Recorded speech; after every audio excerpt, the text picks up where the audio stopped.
Yo escuchaba con mucha atención la presentación del doctor Kempeng y me puse a reflexionar de algo que es muy importante, ¿no? Porque cuando uno piensa en crear una macroregión, no la puede crear sobre el vacío, tiene que haber una cierta cultura, ¿verdad? En el caso del Perú, en el caso del norte, realmente existe una cultura del norte. Aquí uno le pregunta de dónde es y soy norteño. En segundo lugar, soy de Piura, soy de Tumbes, soy de Trujillo, etc. Dicen en el sur. ¿Ustedes han encontrado alguna vez a alguien que les diga yo soy del sur? Jamás. Todo el mundo es yo soy de Cusco, yo soy de Puno, yo soy de Arequipa, etc. Y eso marca una diferencia fundamental y que a ustedes, en el caso de la macroregión norte, justamente le da sentido, ¿no? El hecho de que exista efectivamente una cultura del norte, un baile norteño, una comida norteña, un sentido de amor propio norteño, del cual también, a propósito, me siento parte porque mi madre es de Huancabamba, de Piura, ¿sí? Y desde muy chico con arroz con pan, ese tipo de cosas, así que brujería, sí. Le dije a mi primera, ¿cuántos saben? Te digo, por acá no es una bruja de las guarinas. Bueno, me han pedido que converse un poco sobre la situación mundial y sus efectos sobre la macroregión norte. Y en realidad lo que yo quiero hacer es más o menos traerles o dar un pequeño electroshock del futuro, ¿ya? Porque me parece muy importante. Aquí hemos escuchado hablar un poco sobre los planes, ¿verdad? Sobre las aspiraciones de integración, etc. Y esos planes, esas ideas, esos sueños, esas aspiraciones tienen que estar enmarcadas en lo que sucede en el mundo. O sea, ya no podemos realmente seguir pensando que el Perú es una isla, que hay que tirarnos al ombligo, ¿no? Estamos realmente en una sociedad globalizada que exige competencias, que exige justamente tener la capacidad de competir de igual a igual con el resto del mundo. ¿Podemos empezar? ¿Sí? Entonces, miren, muy rápidamente les voy a hablar sobre la coyuntura internacional. La coyuntura, por supuesto, es el momento, ¿verdad? El momento lo voy a pasar rápidamente porque la verdad es que estoy por formación más interesado en aquello que es sustancial, sustantivo realmente de los cambios que están sucediendo en la economía internacional. Luego voy a dar una pequeña radiografía del Perú de hoy, tal y como lo veo. Vamos a hablar un poquito de planeamiento estratégico regional, que a mí sí me parece fundamental, y un concepto que también puede ser un poquito extraño, pero que hoy en día todos deberíamos manejar, que es el concepto de disruptores. Y con eso concluiré con algunas reflexiones finales. Bueno, primero la coyuntura internacional. A ver, la forma como yo veo la coyuntura internacional es muy sencilla. Todas las semanas abro mi iPad, ¿sí? Y veo la revista The Economist, una revista británica, que es la mejor forma realmente de tomarle el pulso a lo que sucede en la economía internacional. Estos días, ustedes saben, hay, quizás no lo sienten mucho por aquí hay mucho calor, pero allá afuera empiezan a ver un poco de frío, ¿ya? Y el frío tiene que ver con los temores de una nueva crisis internacional a partir de la cesación de pagos, o por lo menos de no haber hecho un pago muy importante Grecia, y uno dirá, ¿qué tiene que ver eso conmigo? Pues tiene muchísimo que ver con nosotros. ¿Por qué? Porque efectivamente nosotros somos un país que mira al exterior, ¿no es cierto? Exportamos a China, que es nuestro país socio comercial, a Estados Unidos, al resto de Europa. Lo que pasa allá afuera nos afecta ya sea porque son nuestros mercados, o nos afecta también de manera indirecta porque lo que pasa en el mundo tiene un impacto sobre la tasa de interés internacional. Y la tasa de interés es básicamente el precio del dinero, como ustedes saben, ¿verdad? Y tiene un impacto sobre todo a la hora también de medir los proyectos, a dónde debo poner el dinero, dónde debo dirigir las inversiones.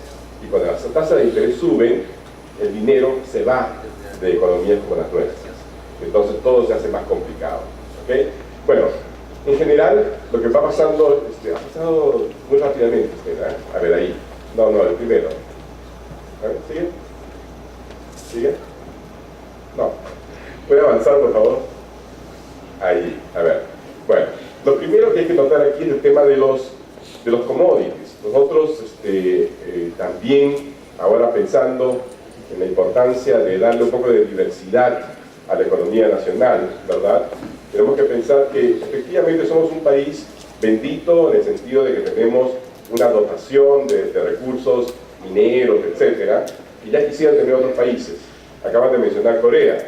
Corea, no sé si ustedes saben, pero por ejemplo no tiene petróleo. Y sin embargo, es la segunda o tercera potencia petroquímica del mundo. Sin petróleo. La segunda, ¿no? Segunda o tercera. No tiene hierro. Y nuevamente es la segunda mayor potencia de acero en el mundo. ¿Okay? Y uno dirá, ¿y cómo pueden hacer eso? Les cuento, el año 60, que es un año muy importante porque es el año que yo nací,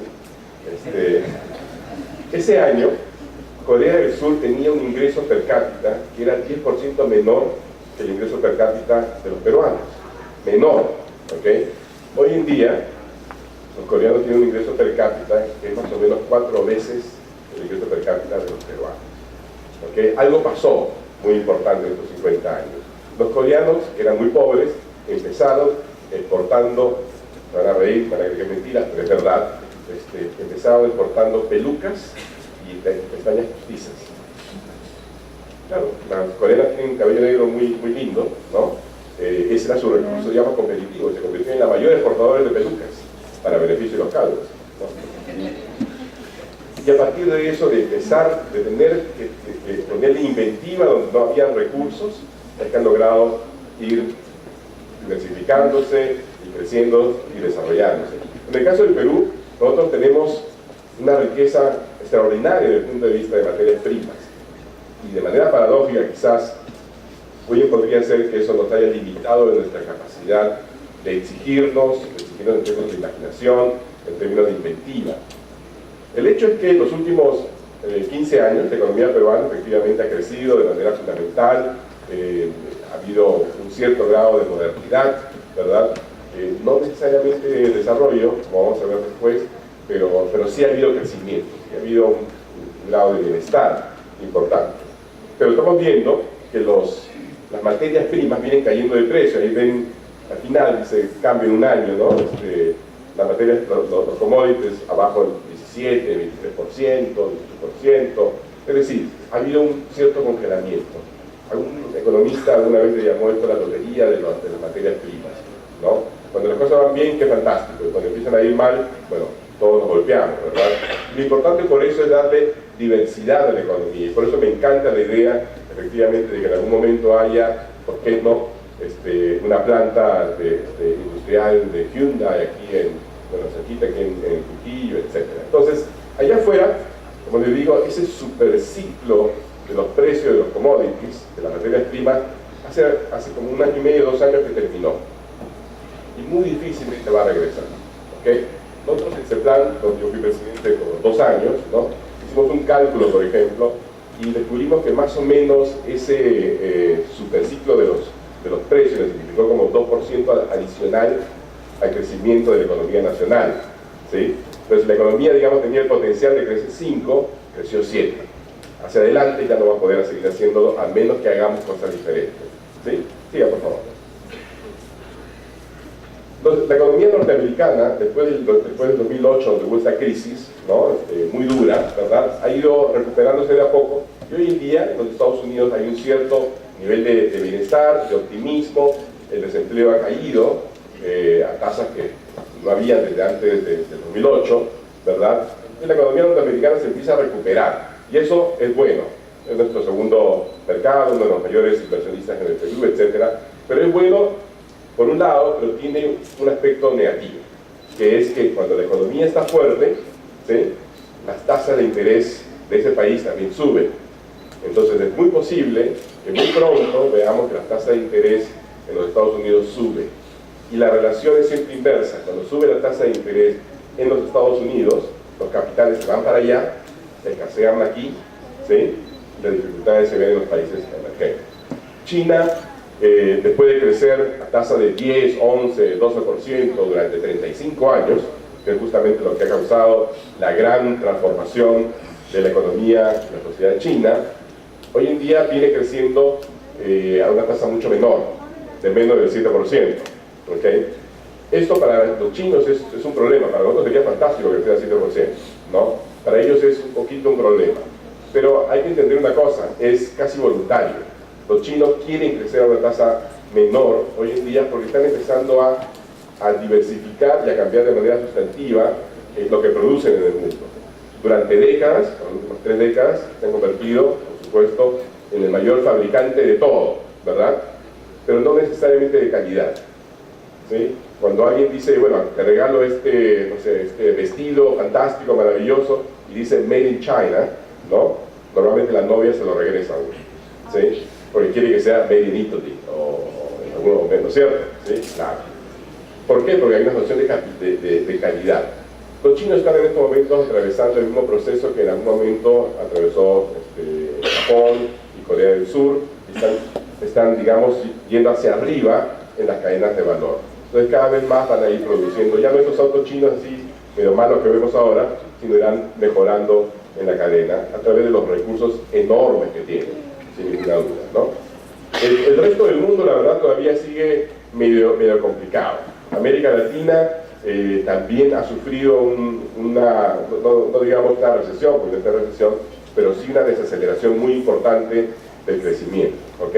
Como resultado de lo que acabo de decir, de estas desaceleración en el crecimiento de las materias primas. Sigamos, por favor. Muy bien, en términos de otros aspectos económicos, aquí hay unas cosas que notar, que es el tema de las balanzas de pago, las balanzas de cuenta corriente, es decir, la forma como comercian los países. Y hay una serie de detalles importantes. Por ejemplo, la economía norteamericana sigue siendo una economía que básicamente le compra al mundo, es el gran mercado del mundo, ¿ok? Y eso hace que la economía norteamericana, por ejemplo, necesite todos los días que ingresen más o menos unos 1.500 millones de dólares a su economía. ¿Me escuchan, no? Todos los días, 1.500 millones de dólares, ¿ok? ¿Por qué? Porque su déficit es de 743.000 millones de dólares acumulado a 12 meses, ¿no? Mientras que por otro lado tenemos la economía china, que es al revés, ellos son superavitarios, ¿no? ¿Cuánto es la balanza comercial de China? Acumulado en los últimos 12 meses, bueno, más de 500.000 millones de dólares, imagínense, ¿no? Lindo realmente. Pero las balanzas comerciales y la balanza de pagos han ido cambiando, digamos, de dirección. Los países latinoamericanos tienen más o menos positivos su balanza comercial, excepto el Perú. El Perú, en este sentido, tenemos un problema desde hace ya 2 años. La balanza comercial es cada vez más negativa. Y es tan negativa que hoy en día es alrededor del 6% del PBI. Si estuviéramos en los años 70, en los años 80, hace rato que hubiera venido una misión del Fondo Monetario Internacional, como la que hay en Grecia, y nos hubiera dicho, un momentito, aquí pasa algo. Porque el criterio normal es que el déficit en la balanza comercial, en la balanza de cuenta corriente, no debe ser mayor del 3%. Cuando es más del 3%, empiezan a encenderse las alarmas, ¿ok? El Perú hoy en día, por supuesto, es diferente de los años 70 y los años 80, porque en esas épocas el problema realmente del déficit era cómo se financia ese déficit, ¿sí? Y en esa época nadie nos prestaba, o nadie confiaba en nosotros, y entonces recurríamos a la maquinita, ¿verdad? Y esa maquinita hacía inflación, finalmente se convertía en inflación, y por ahí empezaban todos los problemas. Hoy en día los déficits en el Perú se financian de otra forma, ¿verdad? Hay más inversión y eso más o menos compensa, pero de todas maneras es claro que esta situación no puede continuar por mucho tiempo y que tenemos que impulsar de manera sustantiva las exportaciones, ¿sí? Para poder cerrar todo ese equilibrio, ¿cierto? Muy bien, esa es, en síntesis, qué es lo que pasa con el mundo. Un poco de preocupación por Grecia, ¿verdad? Un poco de crecimiento importante en los Estados Unidos, digamos, por probabilidad alta de que suba la tasa de interés y que eso tenga un impacto sobre la llegada de capitales a una economía como la peruana, ¿verdad? Una desaceleración de la economía china, es decir, lo que pasa siempre, la economía internacional está siempre al borde del abismo, a punto de un ataque de nervios, ¿ok? Y esa es la normalidad, y tenemos que acostumbrarnos a eso, ¿ok? Por eso es tan importante no ser simplemente sujeto de los vaivenes de la economía internacional, sino de alguna forma también ser dueño de nuestro destino. Es una coyuntura. Lo más interesante cuando uno mira la economía internacional en realidad es qué es lo que está pasando en su estructura interna, cuáles son esos disruptores, qué es aquello que está cambiando de manera fundamental la forma como funciona. Aquí hay muchísima gente muy joven, en su gran mayoría son nativos digitales, ¿verdad? ¿Sí? Yo no, yo soy un inmigrante digital, como la mayoría de los que están sentados en las primeras filas, ¿verdad? ¿Sí? Y eso marca una diferencia muy importante. A ver, yo le voy a dar algunos datos. 15 años atrás, ¿existía Facebook? ¿Existía Twitter? ¿Existía WhatsApp? Bueno, el valor de mercado de las tres compañías juntas hoy en día es equivalente a la economía brasileña. ¿Ok? ¿Me escucharon, no es cierto? Es alucinante realmente lo que han significado en términos de creación de valor. Más interesante lo siguiente, que tiene que ver con los cambios que vamos a ver. Facebook se compró WhatsApp, ¿no es cierto? ¿Sí? ¿Saben cuánto pagó? Si más no me equivoco, alrededor de 17.000 millones de dólares. ¿Saben cuántas personas trabajaban en WhatsApp cuando lo compra Facebook? A ver, ¿quién me dice? ¿Más de 1.000? ¿Menos de 1.000? ¿Menos de 500? ¿Menos de 100? 56 personas. 56 personas trabajaban en WhatsApp en el momento en que Facebook lo compra, ¿sí? Y paga 17.000 millones de dólares por esa empresa. Miren entonces cómo la tecnología, ¿sí?, es realmente un disruptor alucinante. Ustedes saben lo que está pasando en Francia con Uber. Todos ustedes conocen Uber, ¿no? Aunque no esté aquí en Perú, ¿conocen Uber o no? Uber es como Easy Taxi, ¿sí? Más o menos, ¿ok? En Francia, los taxistas han salido, pero así, en masa, a protestar contra Uber, ¿ya? Y uno dice, ¿y por qué han salido a protestar contra esta empresa internacional que no tiene ni siquiera 5 años de formada y que sin embargo ya tiene un valor de mercado de más de 75.000 millones de dólares? Es la segunda empresa de tecnología más valiosa que hay en el mundo hoy en día. 5 años, fíjense, nada más. Bueno, han salido a protestar porque la tecnología, la plataforma, el modelo de negocio de Uber es un disruptor. Ya ha cambiado la vida tan feliz, tan placentera que tenían los taxistas franceses. Que hoy en día, de la noche a la mañana, ustedes algún día, si van por París, como hubieran ido hace poco, se hubieran encontrado que los más detestables franceses son los inmigrantes en Francia, que son taxistas. Súper desagradables, muy, como se dice, así, displicentes, ¿no? ¿Por qué? Porque tenían un monopolio, realmente, ¿no? O sea, tomar un taxi en París no es fácil, ¿ya? Y a uno lo tratan bastante mal. Entonces viene esta empresa con un modelo disruptivo que permite que otras personas, como aquí, ¿no?, se unan a la plataforma y puedan recibir directamente los pedidos, etcétera, y eso los ha matado, ¿no? Entonces hay todo un cambio muy importante en la forma en que se relaciona el empleador con el empleado, ¿sí? Esto es parte de los cambios que están pasando en la economía internacional. Se los digo de manera anecdótica nada más, pero ahora sí vamos a hacerlo de una forma un poco más organizada. A ver, miren, el mundo de la biotecnología, que tiene que ver mucho con nuestras grandes ventajas. La biodiversidad en el Perú es también un don divino. Es alucinante realmente lo que se puede hacer en el país. Y bueno, y la biotecnología está marcando la hora en la economía internacional. Otro aspecto tiene que ver con la infraestructura de telecomunicaciones, ¿no?, del tercer milenio. Ayer nomás escuchaba, por ejemplo, que Cuba, que no es pues la isla más avanzada del mundo ni nada por el estilo, ya hay creo que 2 o 3 ciudades que tienen internet toda la ciudad. En un proyecto bien interesante. Yo sueño con algún día que el Perú, por ejemplo, tenga todo el país sea internet libre. Esto no es muy costoso y es muy posible, ¿okay? Tenemos la nanotecnología, ¿sí?, los nuevos materiales que son una oportunidad, pero también pueden ser un tremendo reto, como vamos a ver en el caso del grafeno. Ustedes seguramente no han escuchado hablar del grafeno, ¿verdad? Sí. ¿Algunos han escuchado? Sí. Bueno, qué bien. El grafeno se descubre en el año 2007, fíjense, es un compuesto hecho en laboratorio en la Universidad de Cambridge, ¿ya? Que si cumple la promesa que supuestamente tiene, puede reemplazar total y absolutamente al cobre y a la madera. Y eso significaría para nosotros un verdadero disruptivo, ¿o no? Es peor que una bomba atómica en esta economía, en esta sociedad. Pues bien, energías alternativas, efectivamente, ese es el otro gran cambio. Una economía, por ejemplo, como la alemana, con todo el nivel de desarrollo que tiene, hoy en día ya produce a través de energía solar. La energía solar es el mayor contribuyente de las diferentes fuentes de energía, imagínense. Y hay un esfuerzo en los Estados Unidos también grandísimo por cambiar.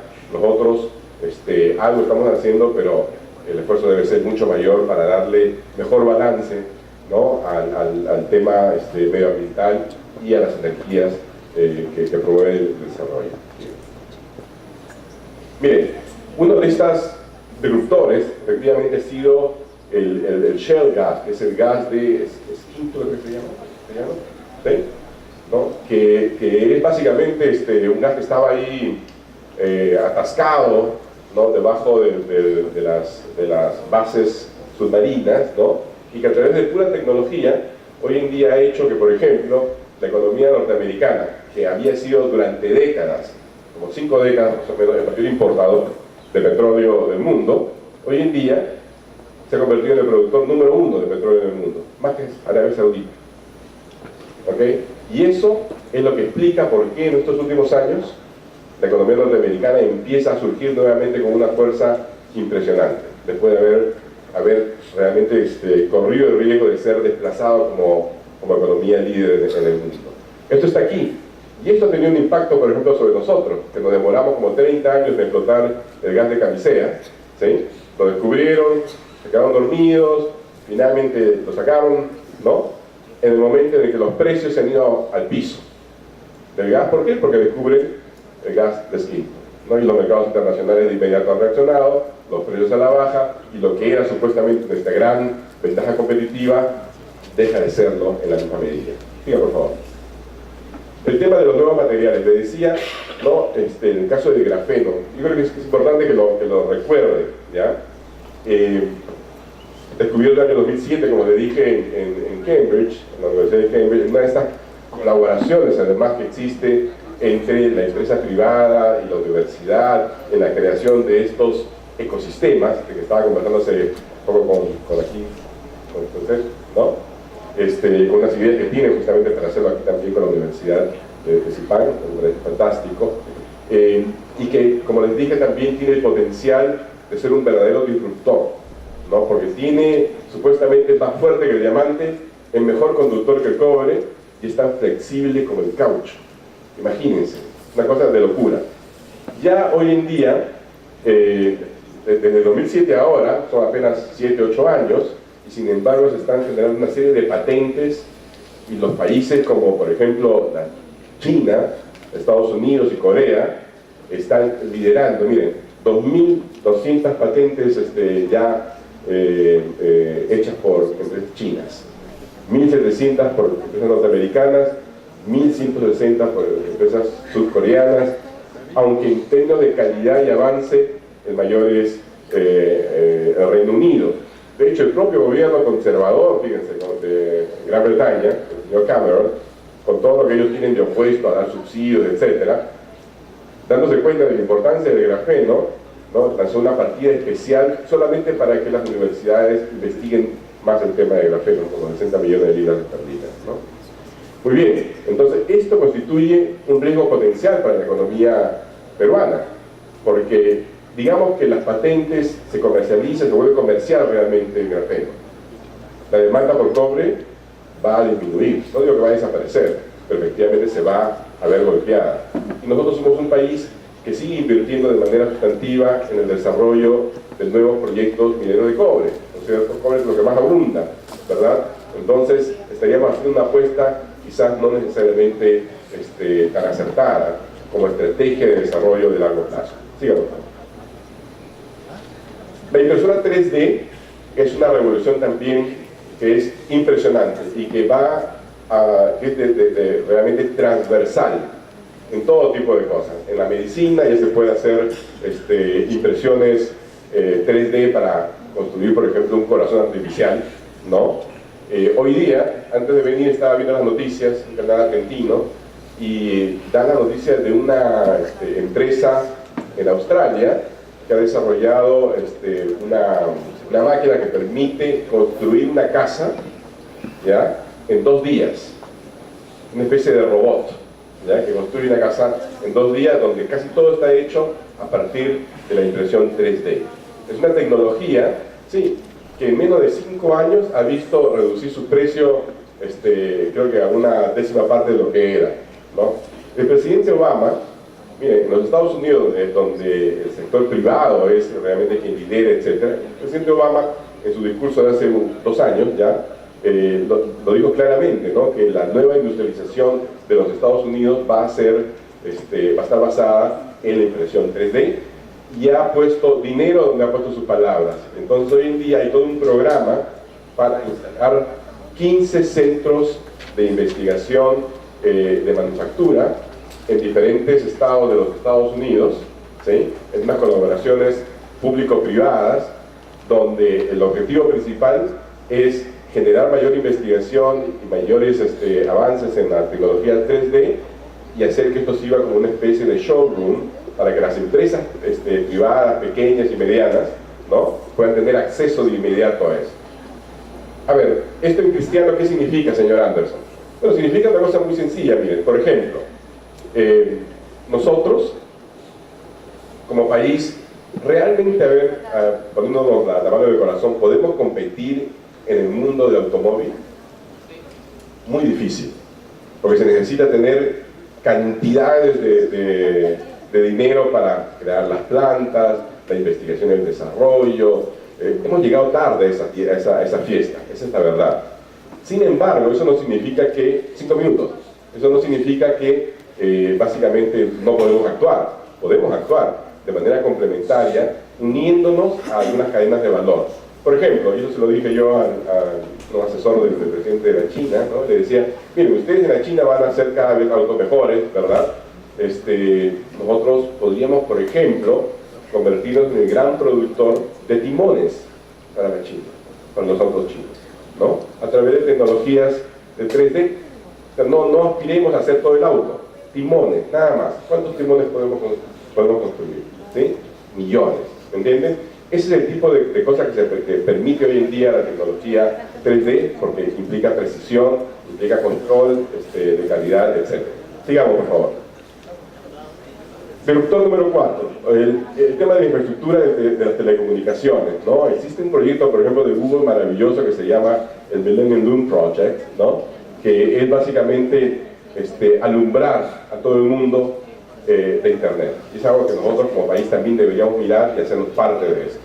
Siga, por favor, porque no quiero cumplir con el tiempo.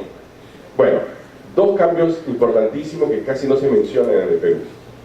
Uno tiene que ver con el tema de las ciudades. Las ciudades en sí mismas pueden ser impulsores o detractores del crecimiento. Las ciudades en el Perú, desafortunadamente, durante los últimos 15, 20 años, no han acompañado el crecimiento económico de la forma como hubiéramos querido.